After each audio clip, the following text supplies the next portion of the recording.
A guy comes home starving, opens the fridge, and finds it almost empty. Just a wilted lettuce and a bottle of water. Frustrated, he shouts, "Why is there never anything to eat?" Suddenly, a metallic voice answers from inside. The fridge. "You said the same thing yesterday." The guy freezes, eyes wide open. Who just said that?" The voice continues. "Maybe instead of complaining, you should go grocery shopping."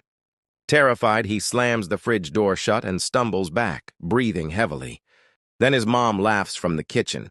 "Relax, I connected Alexa to the fridge. Someone has to tell you the truth." The guy screams, "Mom, this isn't funny!"